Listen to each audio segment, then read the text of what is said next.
my timeline or This to a meeting is page, being recorded. and not my group. So here we are live on my page for this week's PDOCS live stream, and anybody looking for it in the group, if you're not catching it here, I'll make sure to go drop the replay as soon as it's downloaded and all that. But I'm just going to dive right in with the topic and the guest. We have Sean Richard. Thanks for joining us, Sean.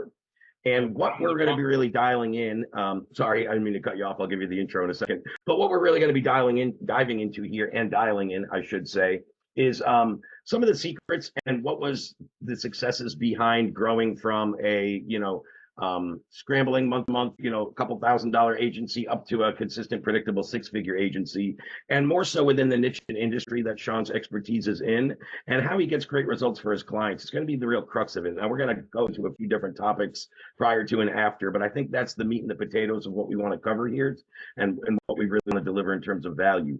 So, Sean, anything you want to add to that, and just a little introduction about your background? Take a minute here. Yeah. So, I mean, as you guys, as the intro said, my name is Sean Richard. So I'm the owner of SiteHughes Media Accelerate Hub. I'm also the head coach of a software called DashClicks, which is a fulfillment program for marketing agencies. If you haven't heard about it, I'll drop the link inside of the chat here as well, so you guys can kind of check it out. It's a great service, great fulfillment store. It's got a CRM, funnel builder, everything you need.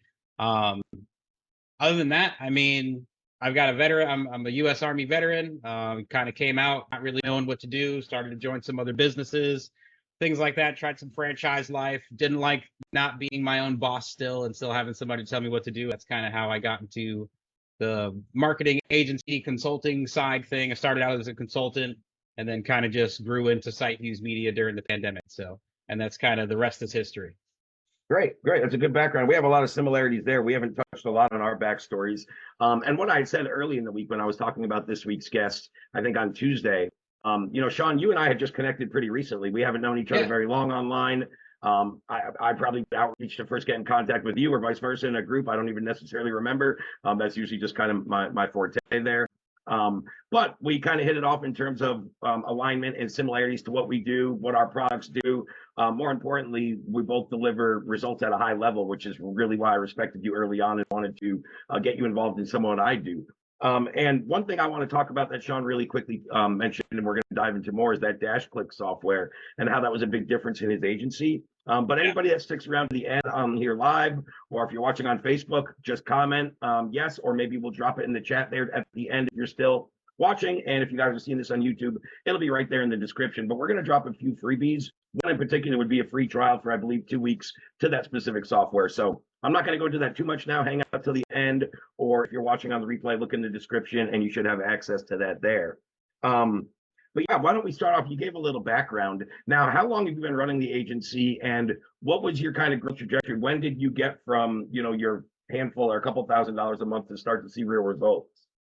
So kind of where we started was so I got out of the military in 2012, right? So then tried a couple different businesses, a couple different franchises, really didn't like it. And then about 2017, 18, I decided to become a consultant for marketing, because what I realized is in those businesses that I was doing, I was really great at generating traffic and generating leads for those businesses. I had a small handyman company. We did like roof repairs, siding repairs, things like that. I had a techie franchise, which is, phone repair, electronics repair, things like that. And I did really well at doing the marketing side of it. And I was like, you know what? I think this is what I want to do. So that's when the original agency was born, which was all a consulting, and it was tactical insight consulting back in the day. So, so that's kind of where we started with that side of it. And then during the pandemic, a lot of things shut down, you know what I mean? As we know. So my biggest bread and butter during the consulting time was travel. But I also worked with home services, electronic repair shops, and other things like that, because I already knew about those industries. But travel was a big bread and butter for us. But then when the pandemic hit, we had to shut everything down mostly. I mean, we lost a lot of stuff. So it was either let it die or let's rebuild it into something else. So that's kind of when we switched, and that's when SiteHughes Media was born. We ended up focusing solely on just home services, home service businesses. We were very, very broad in that contractor space, that industry. We've served HVAC guys, plumbers, I mean, you name it. If it's a home service, I mean, landscapers, pest control, house cleaners, really anything. I mean, junk removal, you name it. But what we found out is over that time, from the pandemic until now, our greatest success was with roofers and solar companies. So that's kind of where we kind of stick at now. We've been doing that exclusively for the last year, but we still grab that low hanging fruit. I mean, every once in a while, I'll grab an HVAC guy that comes in and says, "Hey, I saw this post. I know it was about roofers, but I want to know, can you still help us and stuff like that?" And I'm more than happy to help them. So, but the tools in the arsenal that I have, kind of under my belt that was able to get me from, kind of being that, couple $1,000s a month and, little bit of money making here, just kind of barely getting by still trying to be my own entrepreneur. That's kind of, the tools that I end up generating under my belt, as well as doing some of the mentor programs that I've done, and things like that, kind of is what got me to where I am today. A lot of people say that, they try to do it on their own. They wear all these hats, but honestly, without a mentor, I probably wouldn't have been able to get where I am today. That's great. That's great. I'm going to recap on a couple of that and add my own insight before we go into that's great. The first thing I picked up on that I want everybody to kind of focus on is what Sean said when he kind of made that transition. And we had a similar reason for wanting to do that, which I was kind of touching on in my last little segue. Wanting to be our own boss, just the grind of working for corporate, possibly realizing your income potential was capped, things like that where came up in my decision-making process as well.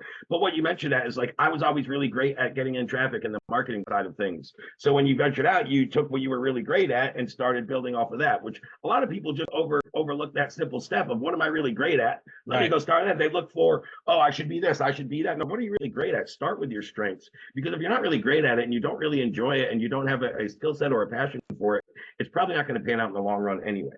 So that's just, some people would overlook that, but that's really important to focus on. That's really a fact. Yeah, I said, yeah, and that's really a fact. That's one thing that I would say in the consulting thing is I was just trying to research and copy what everybody else is doing and saying, oh, well, the travel space is real big, it's big ticket, it's high ticket. But yeah, I mean, it worked real well. I made some decent money, but I didn't really get fulfillment out of it. You know what I mean? Like I made money, but I didn't make as much money as I wanted to. And I think it's just because I didn't have a desire to do it. Which makes it not really sustainable in the long. Exactly. You know what I mean? Exactly. You're either going to burn out or you're just going to get rich and be pissed off with what you do.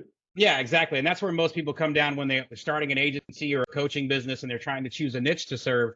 They try to choose something that's going to generate the most profit, not something that they actually enjoy doing or actually enjoy resonating with, and that's the huge difference for us and where we transition from.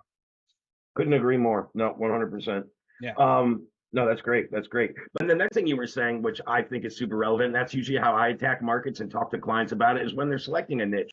You said home services and you went broad at first. And then what you realized was your best clients and your best results were the roofing and solar. So you've really focused and doubled down on niching down and within those. And yes, there's always outliers we'll take outside of our ideal audience, which is great if you can help certain people. But it's great to know that ideal audience. And that's how we always figure it out too. We start broadening an industry, and then we took 6 months of data and say, who got the best results? Who was the easiest to work with? Who had the least, complaints? Whatever it is. And then, cool, that's actually our ideal client. Maybe we thought it was this person when we started, but what we realized is it's really this person. And you realize that and then kind of doubled down. And then the last thing, I fully agree with the whole mentor thing. What I did is I made my transition because pretty much all of us, we still have to cover our own butt and be able to pay the rent and the mortgage. So when you gamble on yourself, you have to have at least somewhat level of confidence that you have a foundation and you can go deliver results or help the marketplace, right? So I did about 1.5 years of taking courses, reading books. I hired a business coach and a mentor before I ever quit my day job or started any of that stuff. I invested in myself. It took me about 1.5 years, and I still remember the date like the back of my head, November 15th, 2019. I left that corporate job of 20 years. I bet on myself and never been happier, never made as much money, all those things. But it's because a lot of things that Sean and I were just talking about. I did stuff I was good at, passionate. I had a mentor. I knew I could, there was a confidence level even before I got results.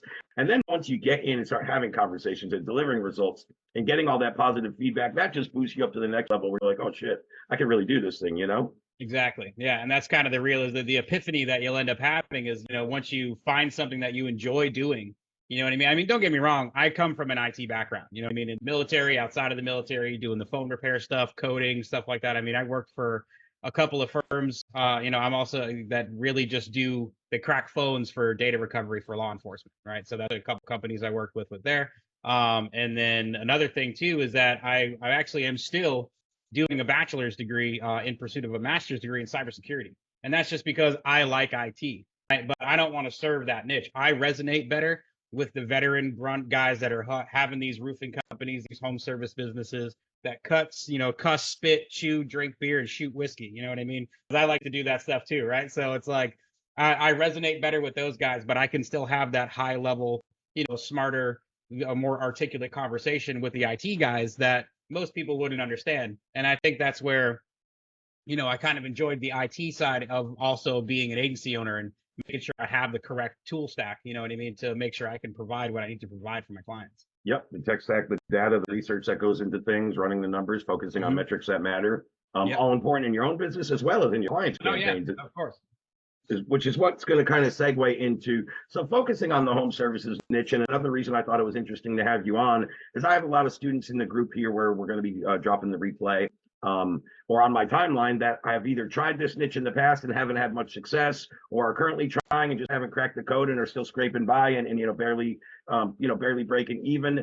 So I want to talk more about how you're getting your clients' results today, and specifically in the home servicing, roofing, solar. And we're going to go into some paid ad strategies. But what are some things you can talk about as overlying factors before we get into the specifics of like the targeting and the ad stuff in terms of how you deliver results for that niche and industry? So the biggest thing and it kind of took me a little bit of time doing the home service niche is really understanding what their actual needs are. And, like I said earlier too, not doing the research and copy thing, not doing what Right. everybody else is doing. Right. So, I mean, you got all these guys screaming these outrageous offers. They have these ridiculous risk reversals, and then they end up, either burning the contractor or stuff like that. So mainly the biggest thing that we have to deal with is trust. You know what I mean? And that's just because there's a lot of people say it's a very saturated market. It is, but with a lot of mediocre people, with a lot of mediocre agencies that just can't deliver results, and they make these ridiculous promises because it's easier to make shit up than it is to actually deliver real results. You know what I mean? So, and that's usually the biggest problem that these contractors have when dealing with an agency is, why the fuck should I trust you?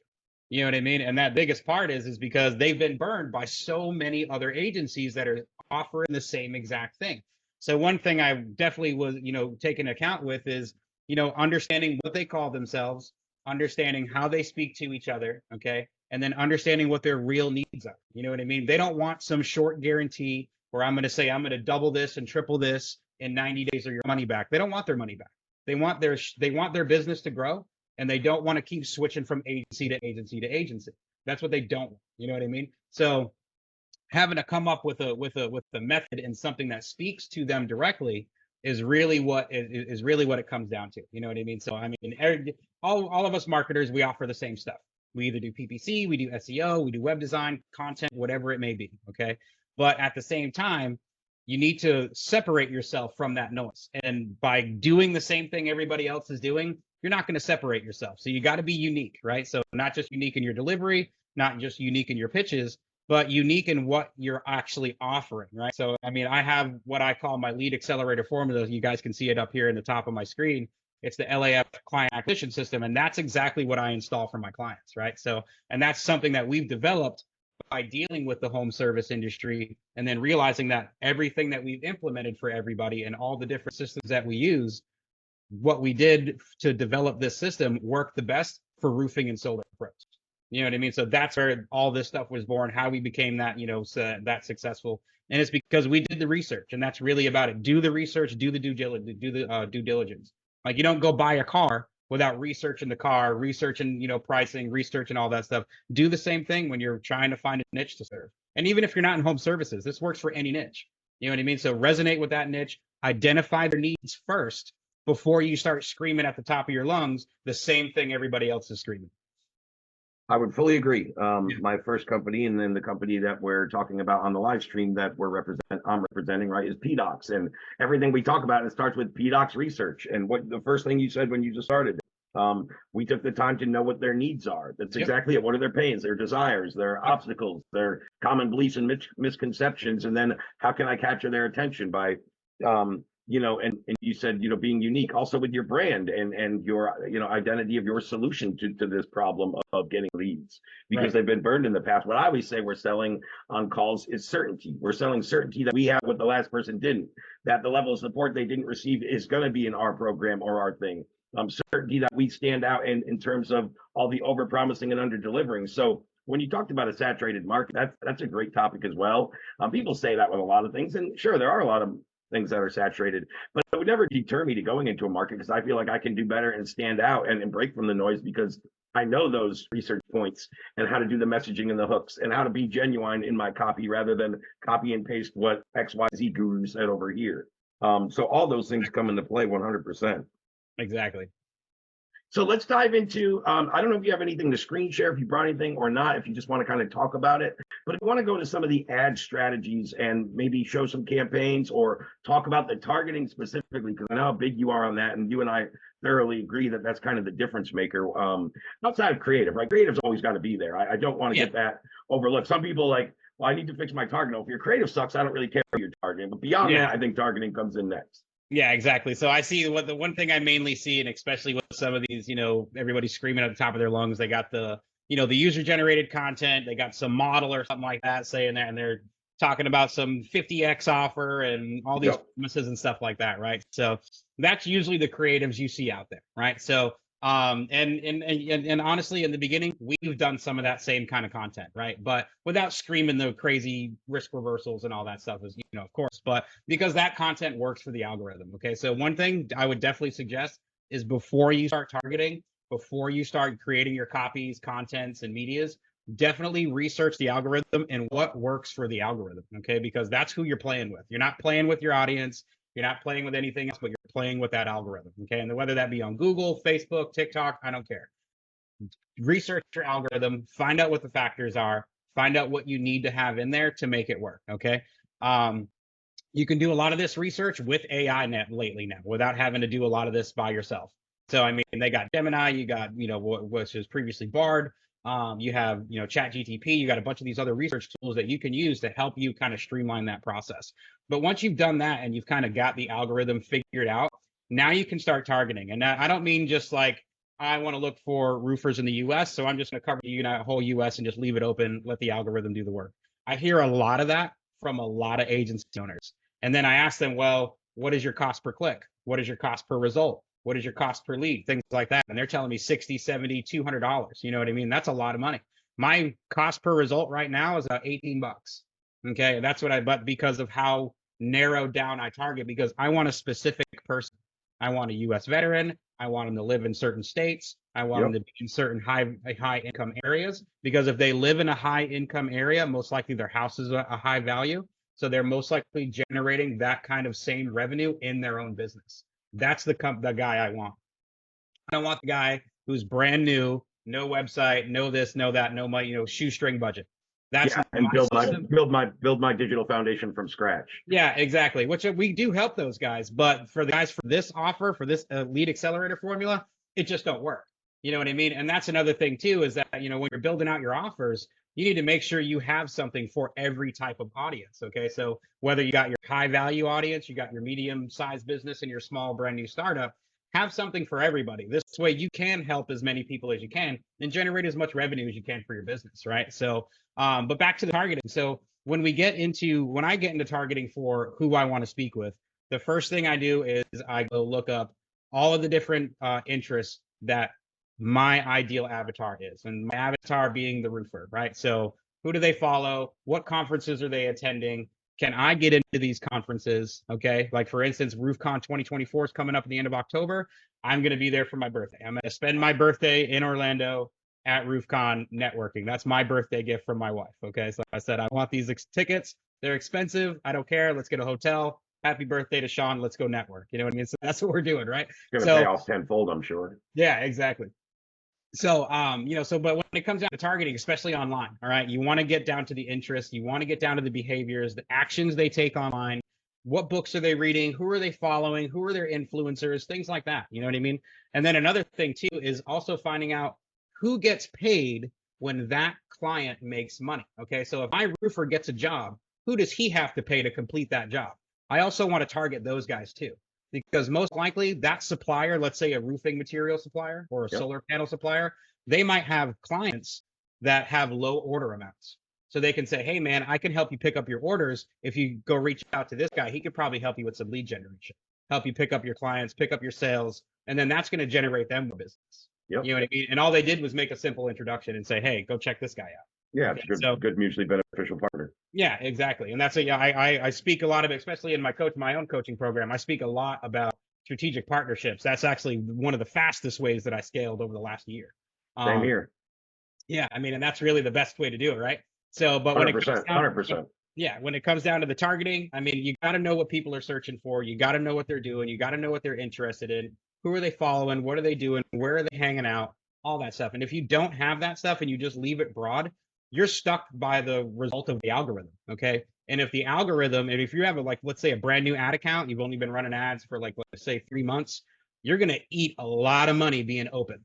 Okay. Rather than truly targeting who you need to speak with, because if not, your cost per result is going to be that 60, 70, 80, $200 a pop just to get a booked appointment for somebody who might not even be your ideal avatar, right? Just because they saw your ad, they're like, hey, I'm starting a construction business.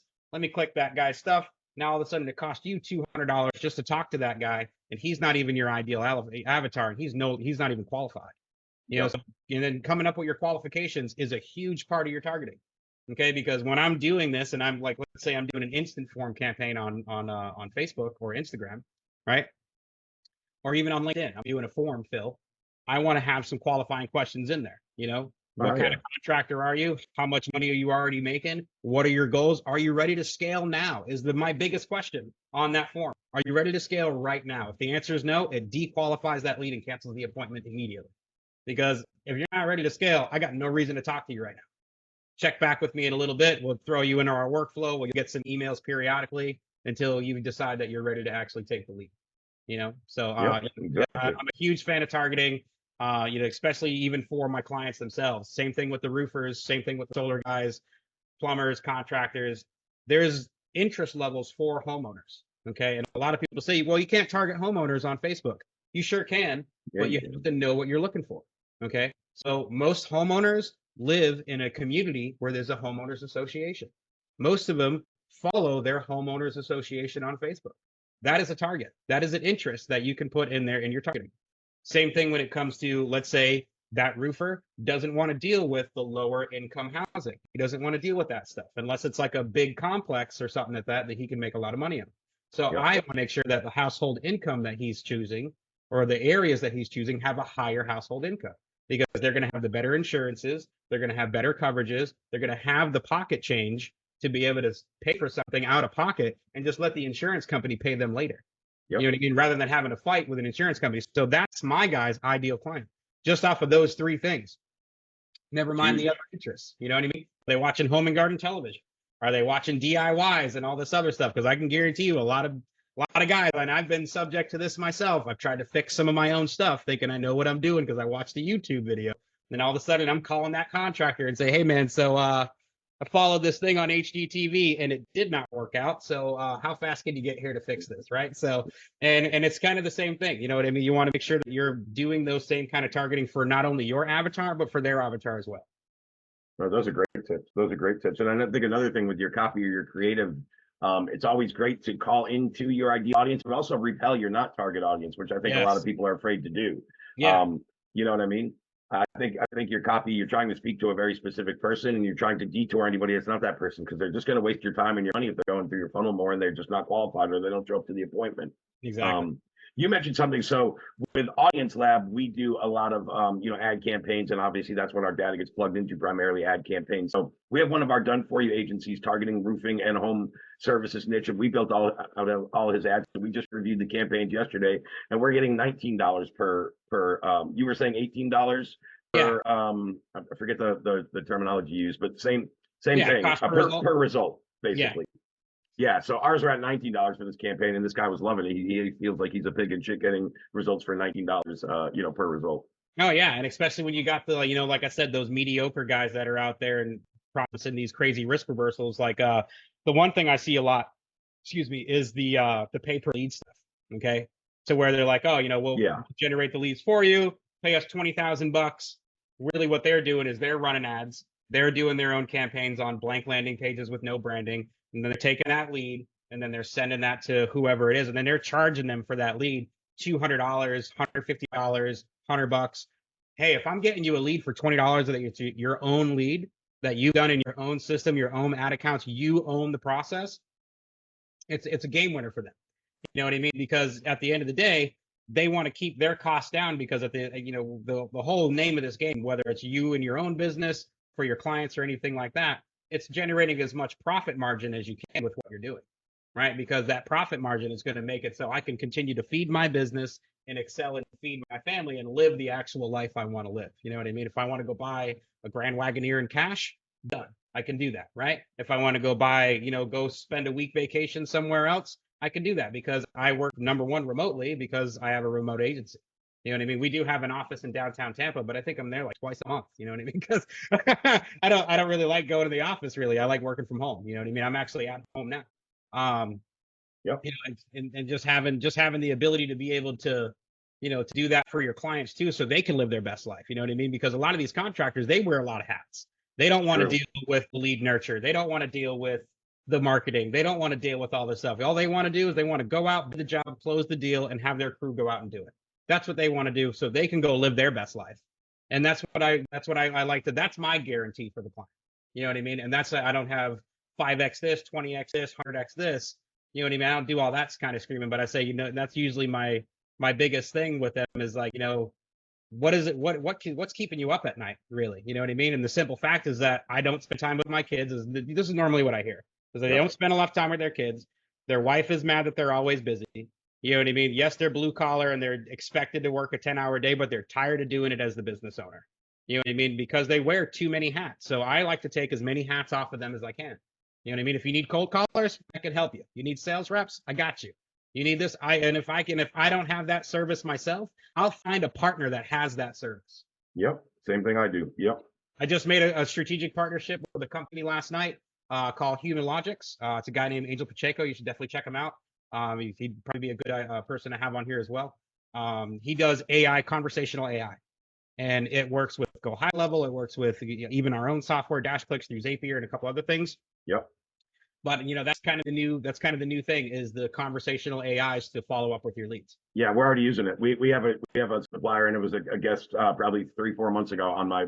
We've been having his program embedded into our GL for months, and it's doing great. Yeah, You're 100% right. Yeah, so I mean, and there's so many different changes, and that's another thing too. If you're not staying up on the trends and the things that are working for these niches, you're not going to get ahead of the game anyway. You're just going to stay behind the 8 ball, right? So, and we don't want to stay behind the 8 ball. We want to continue to excel, grow, and things like that. So, for those of you who will ever join my coaching program, you'll hear me say this a lot inside of there is, the one thing that a lot of people don't do as an agency or even as a sales rep is that they don't try to become the one-eyed man in the land of the blind. And what that means is that having just a little bit more knowledge over something of a certain subject than somebody else, right? So if I'm hiring a plumber, I'm not going to outplumb him. I'm not going to put a hot water heater in better than he is. Roofers, I'm not going to roof better than they are, but they're also not going to market better than me. You know what I mean? So I'm their one-eyed man, just like they're my one-eyed man for services that I need, right? Yep. So, and that's the main thing, is just try to become that one-eyed man, because that one-eyed, having just that extra knowledge that maybe somebody else they spoke with didn't have, especially with these, these fly-by-night agencies running around. If you just don't have that knowledge to answer those questions and you say, I got to get back to you, you've immediately lost credibility right there. Yeah, in most cases, I would agree. And you said something interesting when you started there, is like, getting them their own lead. I think another thing with the roofing industry that needs to be highlighted in lead generation is exclusivity. What they've been seeing for these last 10 years is buying shared leads on Angie's List and Home Advisor and all these platforms that are generating huge lists and then selling that to as many people as want to buy them. Yep. They don't care. There's no exclusivity. You got to be the first one there or the cheapest one to actually get the bid and get the job. So that's a real high point.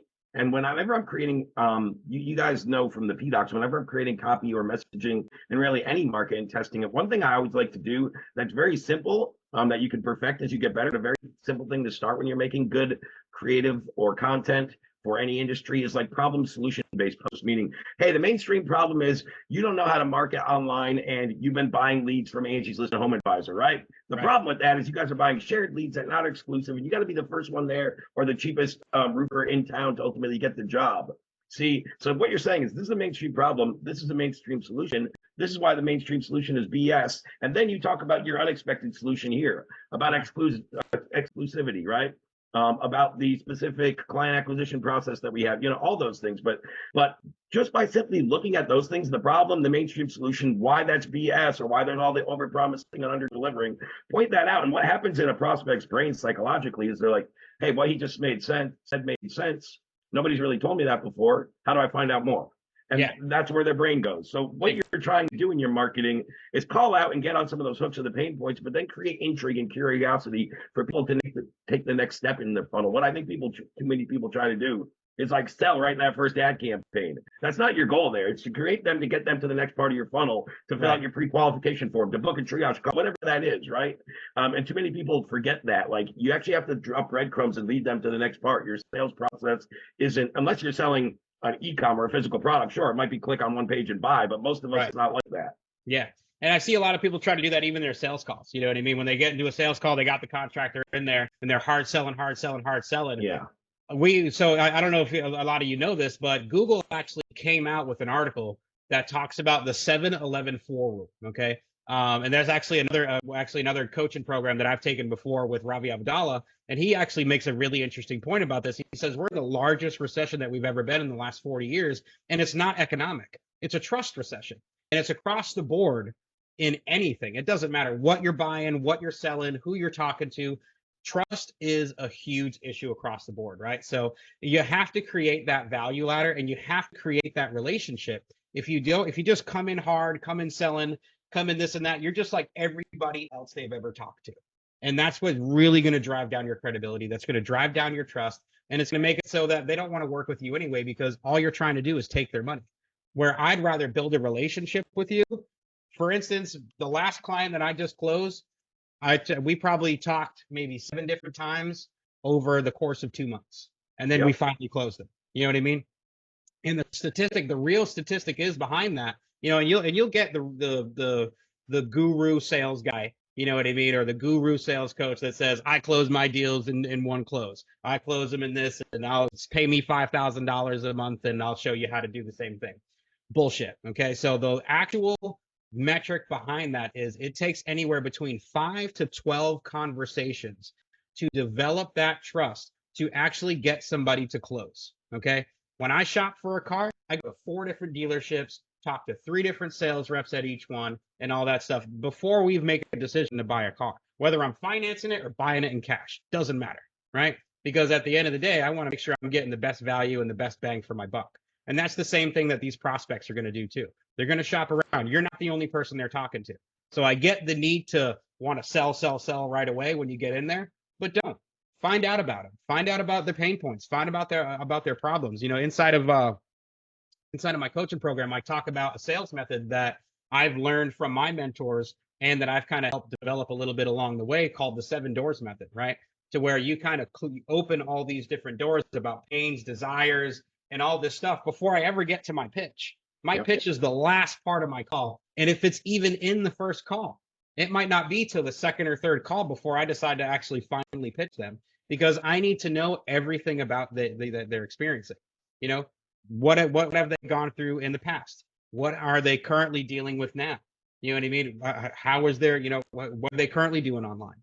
Are they happy with their results? What about their results are they not happy about? There's a lot of questions that it might take me an hour to come up to get all that information before I can actually even come up with an offer stack that works for them. Yeah, I talk about that often. I run a company called the Sales Lab, and we talk about having active, genuine, organic conversations, active listening, actually listening to understand, not to just respond with your next part of your framework or your script. Like, so many people do that when it's like, okay, you might have to go through all these parameters, but it doesn't mean you do them in the exact order that you read it on your script, right? You do it where it comes up organic in the conversation. If the guy's talking about his lead gen, you ask about his results now, not over here because it's in your script, and don't come like little things like that. So I fully agree. Just because we got to wrap it up here soon, and I want to get to talking about your group and some of the freebies here really quick, and we only have one participant on the live Zoom, Dwayne, but I'll give him a quick shot for a Q&A if you had anything to add. But the last thing I want to touch on real quick is what we talked about with kind of your secret sauce. If we can dive into that real quick, and what I'm going to do, and I'm talking about the dash clicks, right? What I'm going to do, I'm just going to share the screen as you're talking about it and show the screen for the free trial that we're giving people. I'm going to go put it in the link under this video on Facebook as well as in the YouTube description. But why don't you start talking about that real quick, Sean? All right. So one thing that I've noticed, and this is something that we had a big difficulty with too as consultants when we first started, is trying to find the fulfillment for the people that we've consulted with, right? And then also being, do I want to do all that myself? Am I good? I have to learn SEO. I got to learn paid ads. I got to learn algorithms. I got to learn all of this stuff when really the only thing I need to do is just find a great source for fulfillment so I can focus on what I need to do. So I need to take those hats off too, right? So I don't want to do the only thing that I focus on is my cold email, my ads, my cold calling with my teams, and the sales. All the fulfillment stuff I get done through this DashClick software. Now I've been with DashClick since V1, okay? For some of you who may be already DashClick users, I'm sure some of you in this group probably already are. There's a coaching program inside of there called the Agency Journey. Okay, and a lot of the things that I've spoken about today, and a lot of the things that I've been talking about today, I actually teach in full inside of that program. It's a very decent, very decently priced program. We got 3 different tiers in there, but I'll get more into that in a little bit. But the DashClick software, I must say, has been the most vital tool in my growth because it's given me everything that I need. It's given me two-way conversations. It's given me a contact manager. It's given me forms, inbound management, campaign management, all these cool integrations that I would need, and all the stuff that you would need to get your fulfillment done to provide the results for your clients without you having to do all the legwork, okay? Having to create the copies and create the images and test the algorithms and do the targeting and all this stuff. You know what I mean? So being able to have somewhere to use that is where, and be able to source that without having to go to Upwork and Freelancer and interview all these people. Over the last 7 years, this whole DashClick software over the last 11 years has become from just a fulfillment store to actually what I like to call being almost a go high level killer. Okay. And now for a lot of you can go high level and swear by go high level. Don't worry, I've used it too. I even still use it for a few features, but I will tell you right now that DashClicks is coming real close. Okay. And for the cost, the cost difference versus the support you get, the support is unparalleled. That's the best part about it. Okay. And the fulfillment store inside of there, you got all the features you need. You can sell Google ads, SEO, TikTok ads, Instagram, content, blogs, backlinks, you name it, it's in there. You want to build a website for a client, 72 hours, done.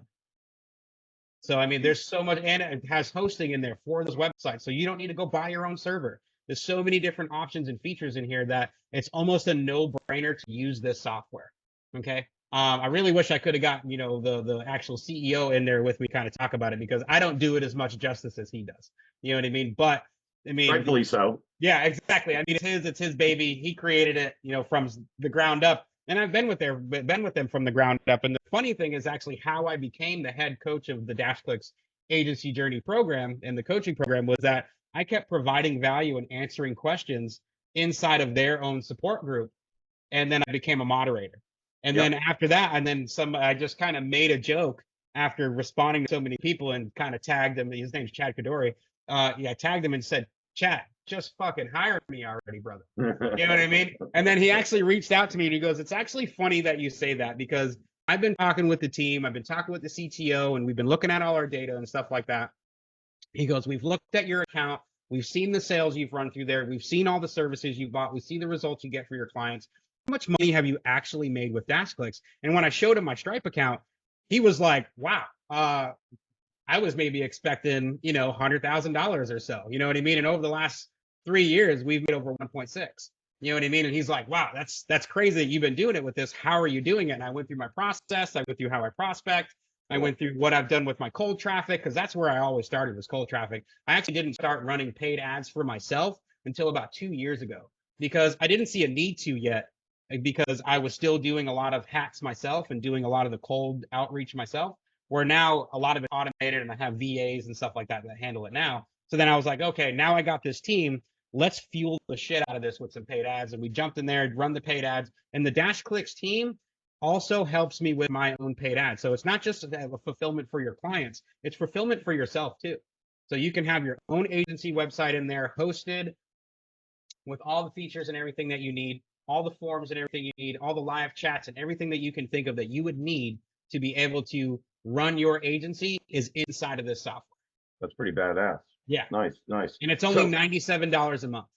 oh, fuck that, yeah, you definitely can't beat that. You You definitely can't can't beat beat that. that. Yeah. So For yeah, what every, I'll do, go ahead. everybody, is I will drop the link for the free trial. I'm also going to drop the link so you can see some more information about the agency journey coaching program.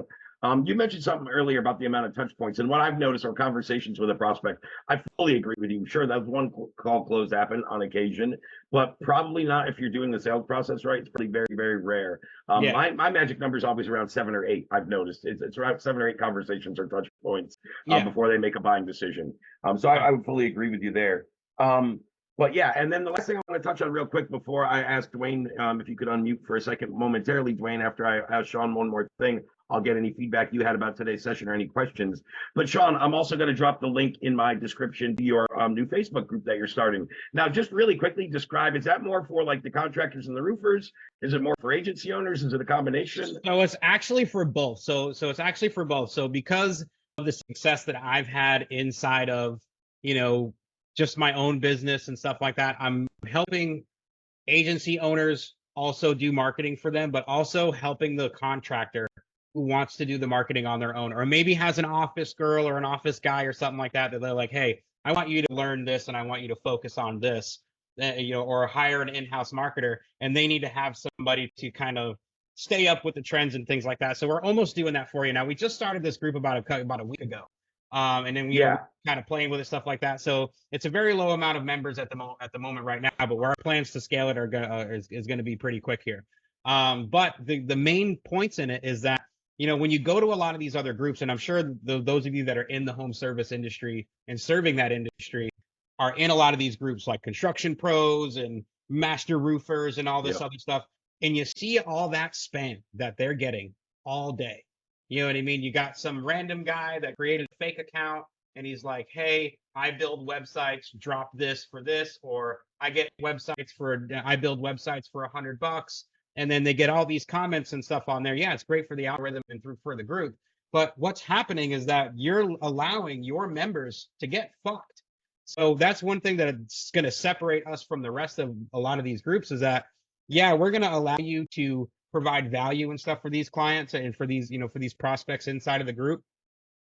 But we don't want all the spam stuff, right? We don't want the outrageous bullshit that, like I was just explaining before, the outrageous, offers and all this stuff that doesn't work. I don't allow people in there who are going to be spamming my prospects and my members. Okay.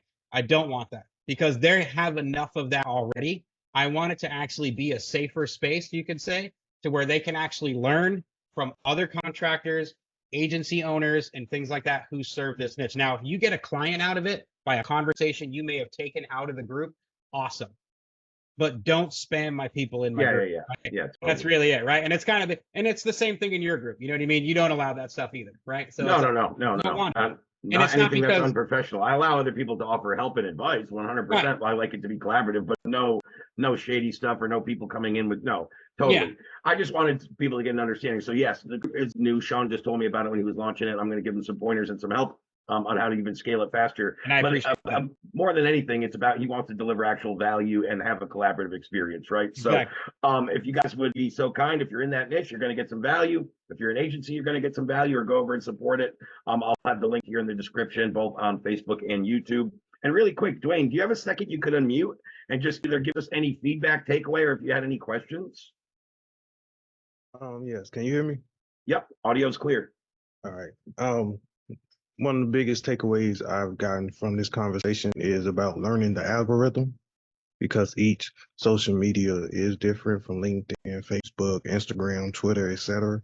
But my favorite piece of information I've taken from this conversation has to be when you're speaking on the groups and about spamming, because I'm in a lot of different groups on Facebook and I constantly see people spam with fake opportunities. Oh, I can help you make this much money, or if you can invest 100, I could turn it into 5,000. It's just constant posts like that. So I think that's my biggest thing, is being a part of a lot of groups. You do see a lot of spam. Yep. And that's usually the public groups where you see that a lot. You know what I mean? Where they just allow anybody and everybody in there. There's no questions to answer. It's not a locked in private group where every post has to be screened and things like that. And that's one thing that we are doing in our group that a lot of, even some private groups don't do this. You know, they allow anybody to post, they allow anybody to do what they want in there, drop links and things like that. So we don't allow links unless you're going to share that link or pin that link with everybody. So no, you know, and if somebody reports you outside of the group and say, hey, I took a conversation offline and this guy tried to spam me and do this, and they're going to send us and the other moderators and admins the links. We're going to check them out. And if we deem them as spam or you're trying to screw over our members, you're kicked from the group for life. There's no ban you for 30 days and you come back or mute your account or something like that. You're just done. So I would agree. I would agree. And I think the other aspect of that is people are going in and joining all these groups with the sole intent to lead gen and in there, right? They're trying to just strum up posts and conversations, whether they're dropping links and that bullshit, or whether they're even trying with those stupid question-based posts of, hey, what's stopping you from getting to your goal? Then when you answer, they want to say, well, this, mind booking a call with me, right? So they're going in there with that intent, right? Which sure you can do, but you have to be really good at it and know how to stand out. If you're just doing it, everybody's going to get it. Like when I see those posts, I'm like, oh, this guy's just trying to lead gen. Like I'm not.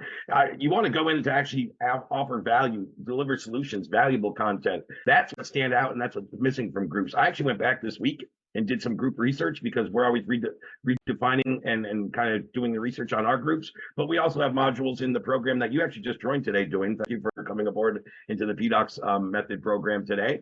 But inside that program, we have a whole group monetization and optimization SOP, as well as tutorials that are going to show you the ways to stand out. But right now, when I was doing that research to revamp some of that just this week, I went to 10 very large groups, ClickFunnels, one called the Success Club, I think, if they didn't change it, 672,000 members in that one. What I found is engagement is way down and valuable content is just at an all-time low. Yep. So those are some things that show me gaps in the market and things I'm going to tweak with what I emphasize on when I'm talking to people about this stuff. But yeah, great takeaway, guys. I got to run just because I got a hard stop here right now. I'm already 5 minutes over. Sean, again, great having you on. We'll probably reconnect and do another one of these, you know, more about some cold email stuff. But I'll make sure to drop everything. So guys, go check out his group. Definitely check out that Dash Clicks. Hell, even if you get the 2 weeks free and you realize it's not for you, you don't lose anything, right? So you don't lose anytime there's a free trial and it's in something I do, I'm at least taking the free trial. And if it's of value, I'm going to stay on. If not, boom, no big deal. And then I'll also drop some stuff about the agency journey coaching program. So Sean, thanks again, man. Yeah, no worries. And one little quick note before you jump, and before anybody else jumps. So inside of that Dash Click software, even if you continue to only use the free version, you can still order fulfillment. Oh, that's cool. Good tip. Yeah. Good tip. I didn't know that. All right, cool. Right on. Thanks for your time. You dropped a lot of great stuff here today. Hopefully you guys, what I always like to say is we do these so you can actually take out, implement, and execute some of this. Even if you only take one thing, right? Just go actually do it and implement it. That's the only thing that is going to make these things valuable for you, the viewer. So again, thanks anybody for watching. Info in the description. And I'll also have the link to Sean's profile. So you can go follow him and his group, his profile.